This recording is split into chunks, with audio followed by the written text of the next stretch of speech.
Magandang umaga mga kapatid, mga FB viewers, mga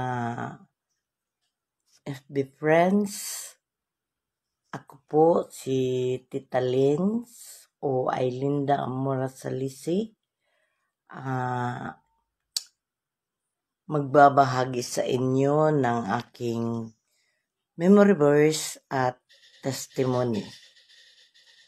Magandang umaga rin sa iyo. Hi, Sister Bets and Brother Brian. Magandang umaga sa inyo. Ang memory verse ko with testimony ngayong umaga ay makukuha natin sa Philippians 4:19. Siya nga pala ngayon ay araw ng Miyerkules, September 10, 2025. Ako po ang natasan na magbibigay ng memory verse with testimony.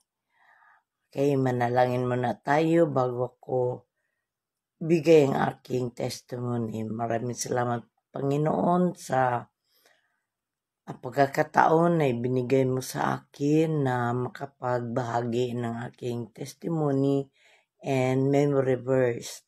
Naway you will cover us with your precious blood, O God, me and my whole family. All this we pray in the name of Jesus. Amen. Sa nasabi ko na, ito ay nasa Philippians 4:19. It says, "My God shall supply all my needs according to His riches and glory by Christ Jesus." So, salamat Panginoon sa memory verse na ito na ibinigay mo sa akin, O God.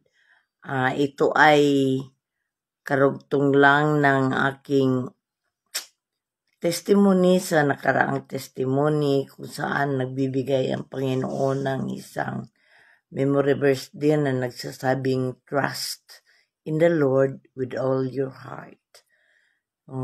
Ito kasi yung pagsubok na nangyari noong 2024 at 2025. Nalaman nyo na kung paano ako pinagaling ng ating Panginoong Hesus. So ngayon, hindi ko nabanggit yung financial aspect, no? Kung paano ako nakaraos sa financial aspect. Kaya ito ang ibinigay ng Panginoon sa akin, ng Holy Spirit, na i-share mo yung God will supply all our needs. So, nung unang na-hospital ako, nagkasakit, hindi masyado malaki ang pangangailangan ko sa gamot at saka sa ospital. Pero dito sa pangalawa, dito ako nagka-problema dahil medyo malaki ang kinakailangan. Imagine, it needs 200 plus for me to have that operation, abdominal operation. Pero salamat sa Panginoon na pinagaling niya ako at binigay din niya ang aking mga pangangailangan katulad ng financial, no? 230 at 211 500 yung aming babayaran doon sa Tagum Medical Center, pero glory to God, ito ay naibigay ng Panginoon, no? Nakabayad ako, nakabayad kami, na wala kaming binabayaran kahit piso kasi yung PhilHealth doon ay malaki ang binawas, 136,000, tsaka yung PhilHealth, yung senior citizen ko is 36,000.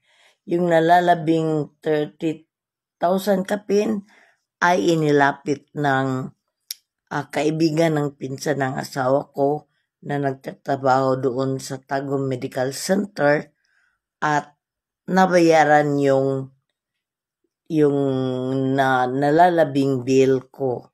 So, wala akong nababayaran kahit piso. Ang ano lang namin gastos is yung pagkain, yung tinitira ng mga anak ko doon at saka pagkain din nila, no? Pang-araw-araw na pagkain. Pero salamat sa Panginoong Hesus at nakaraos din kami. I'm so glad.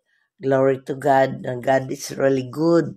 No, God is really good all the time, and all the time God is good. So that is how we trust God, and now we trust all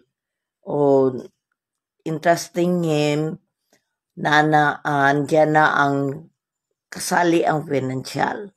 So, mga kapatid, mga FB viewers, hindi tayo hihinto sa ating pananampalataya para sa Panginoon dahil siya lang ang makakatulong sa atin sa ating mga pangangailangan, mga problema natin nga mabibigat na nangangailangan ng solusyon.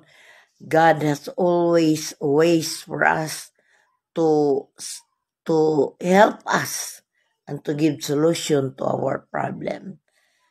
Salamat Panginoon. Yun lang po ang aking memory verse at ang aking testimony. Glory to God. Praise the Lord. Hallelujah. We give all the glory, honor, and thanksgiving to our Lord Jesus Christ. Thank you. Yun lang po. God bless all. And I hope everyone ay na-inspired sa aking testimony. God bless. Good luck. Bye-bye.